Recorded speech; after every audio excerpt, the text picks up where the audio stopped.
నమస్తే, welcome to భక్తి one. ఈ కథలో అక్కడక్కడ ఇంగ్లీష్ పదాలు వాడినందుకు మమ్మల్ని క్షమించండి. మీకు ఈ మెసేజ్ పట్టుకెళ్ళడమే మా ముఖ్య ఉద్దేశంగా మేము వెళ్ళాం. మీ సజెషన్స్ ఇంకా కమెంట్స్ రూపంలో మాకు కింద తెలియజేయండి.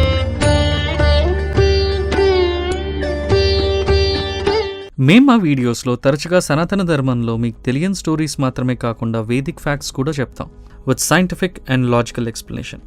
లెట్ ఇట్ బి డీకోడింగ్ శ్రీచక్రం కానివ్వండి, సూర్యుడు 7 హార్సెస్ గురించి కానివ్వండి, ఆర్ డీకోడింగ్ విష్ణు సహస్రనామం, రుద్రం నమ్మకం చంపకం, ఇలాంటి ఎన్నో వీడియోస్ మేము చేసాం. Try to support the content. ఈ వీడియోస్ లింక్ మేము డిస్క్రిప్షన్లో కూడా పెట్టాం. ఇప్పుడు మన కథలోకి వెళ్తే, వేదిక్ ఆస్ట్రాలజీ ప్రకారంగా నక్షత్రాలు మన ఆస్ట్రాలజీలో చాలా ఇంపార్టెంట్ పార్ట్ని ప్లే చేస్తాయి. ఈ నక్షత్రాలు కేవలం సెలెస్టియల్ మ్యాపింగ్కి మాత్రమే కాదు, హిందూ సాంప్రదాయాల్లో అంతర్భాగమైన మన జీవితం యొక్క వివిధ కోణాలకి మార్గదర్శిగా కూడా నిలుస్తాయి.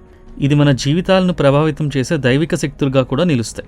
అసలు నక్షత్రాలంటే ఏంటో తెలుసుకుందాం. నక్షత్రాలంటే స్టార్స్ అని అందరూ అంటారు, కానీ కాదు. నక్షత్రాలని తరచుగా లూనార్ స్టేషన్స్ లేదా చంద్రుడి మార్గంలో ఉన్న సెక్టార్స్గా సూచిస్తారు. ప్రతి ఒక్క నక్షత్రం ఆకాశంలోని డివిజన్ ప్రకారంగా నిర్దిష్టంగా నక్షత్రంగా గుర్తించబడ్డాయి. ఇప్పటి వరకు 27 నక్షత్రాలు గుర్తించారు. ఒక్కొక్కటి 13 degrees 20 minutes యొక్క ఆర్క్ లెంత్ కలిగి ఉంది. సో ఈ ఆర్క్ లెంత్ని ఎలా డివైడ్ చేశారంటే, చంద్రుడి కక్ష బట్టి, అంటే ఆర్బిట్ బట్టి. చంద్రుడు ప్రతి నక్షత్ర కక్షలో సుమారు ఒక రోజు గడిపితే దాని సైకిల్ కంప్లీట్ అవ్వడానికి 27 days పడుతుంది. ప్రతి నక్షత్రం స్పెసిఫిక్ డివైన్ ఎనర్జీస్ లేదా దేవతలతో అనుబంధం కలిగి ఉంటుంది. ఇది మన స్పిరిచువల్ బిలీఫ్స్ని మరియు ఖగోళ పరిశీలనలో యొక్క డీప్ రిలేషన్ని చూపిస్తుంది. ఈ అనుబంధం మన జీవితంలో వివిధ కోణాలని ప్రభావితం చేస్తుంది. ఎలా అంటే, నక్షత్రాలు బట్టి ఒక పర్సనాలిటీని కానీ, ఒక క్యారెక్టర్ని కానీ, ఒక లైఫ్ స్టైల్ని కానీ, వ్యవసాయ పద్ధతులు కానీ, ఇలాంటివి చాలా మటుకు గుర్తించబడతాయి. ఫర్ ఎగ్జాంపుల్, అశ్విని నక్షత్రం అశ్విని కుమారులతో సంబంధం కలిగి ఉన్న నక్షత్రం, ఆరోగ్యం మరియు వేగాన్ని సూచిస్తుంది. అదేవిధంగా భరణి నక్షత్రం మృత్యుదేవత లేదా యముడితో ఉన్న సంబంధం ఉన్న నక్షత్రం, పరివర్తన మరియు మార్పుని సూచిస్తుంది. అసలు ఈ 27 నక్షత్రాలని ఇంకొంచెం సులభంగా అర్థం చేసుకుందాం. ఇది తెలుసుకోవడానికి చంద్రుడి యొక్క ప్రయాణం గురించి మనం కొంచెం జాగ్రత్తగా చూద్దాం. భూమి చుట్టూ ఒక ఆర్బిట్ని కంప్లీట్ చేయడానికి చంద్రుడికి సుమారుగా 27.3 రోజులు పడుతుంది. నక్షత్రాల నేపథ్యంలో చంద్రుడు అదే స్థానానికి తిరిగి వచ్చే టైం. ఈ చక్రాన్ని సైడ్ రియల్ మంత్ అంటారు. అది తెలుగులో ఏంటారో మీరు కింద కమెంట్స్లో చెప్పండి.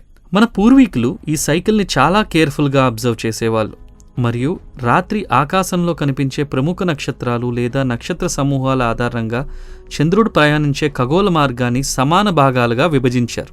పురాతన ఖగోళ శాస్త్రవేత్తలు భూమిని, స్కైని 360 degreesగా కన్సిడర్ చేస్తూ ఈ సెలెస్టియల్ సర్కిల్ని 27 ఈక్వల్ పార్ట్స్ కింద విభజించారు.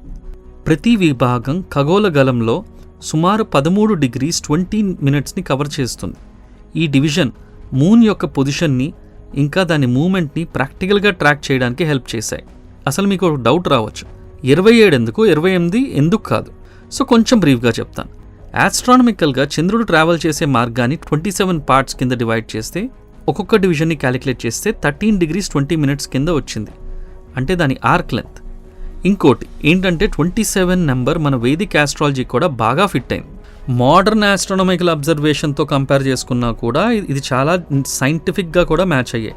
నక్షత్రాల వ్యవస్థ స్థాపన ప్రాచీన భారతదేశ ఖగోళ శాస్త్రవేత్తల అధునాతన పరిశీలనా సామర్థ్యానికి నిదర్శనం. నా ప్రకారంగా సనాతన ధర్మం అనేది బిగ్ ఎన్సైక్లోపీడియా. అంతకన్నా పెద్ద పదం ఉంటే అది కూడా. అందుకే సనాతన ధర్మాన్ని ఒక మతం కింద చూడరెవరు. It's way of life. మన వేదాల్లో టెలిస్కోప్ కూడా లేని టైంలో మన ఆస్ట్రాలజికల్ ప్రెడిక్షన్స్ కానివ్వండి, యూనివర్స్ని అర్థం చేసుకోవడం కానివ్వండి, నేచర్ని అర్థం చేసుకొనివ్వడం కానివ్వండి, ఎర్త్ని అర్థం చేసుకోవడం కానివ్వండి, వీటన్నిటి గురించి చాలా బాగా అర్థం చేసుకుని మన వేదాల్లోని, పురాణాల్లోని చాలా నీట్గా రాశారు. ఇవన్నీ ఒక సింపుల్ ఎగ్జాంపుల్ మాత్రమే. మేము మా వీడియోస్లో ఇలాంటి ఎన్నో విషయాలపైన రీసెర్చ్ చేసి మేము మీ ముందుకు పట్టుకొస్తున్నాం. వీడియో ముగించేటప్పుడు ఒక చిన్న మాట, మనకి 28వ నక్షత్రం కూడా ఉంది. దాని పేరు అభిజిత్ నక్షత్రం అంటారు. దాని గురించి కూడా ఒక సైంటిఫిక్ ఎక్స్ప్లెనేషన్తో మీ ముందుకు వస్తాం. అంతవరకు సైనింగ్ ఆఫ్. సనాతన ధర్మం ప్రపంచానికి ఒక వరం లాంటిది. సనాతన ధర్మం యొక్క గొప్పతనాన్ని మేము untold stories from Hinduism, Vedic facts, ధర్మ సందేహాల ద్వారా మనలో చాలా మందికి తెలియని విషయాలు చెప్తూ జాగృతిపరిచే ప్రయత్నం చేస్తున్నాము. సనాతన గొప్పతనాన్ని చాటేందుకు వీడియోస్ను లైక్ చేయండి, అలాగే షేర్ చేయండి. సబ్స్క్రైబ్ చేయడం ద్వారా మాకు సపోర్ట్ ఇవ్వండి. అలాగే మీ అభిప్రాయాలను కామెంట్స్ రూపంలో పంచుకోండి.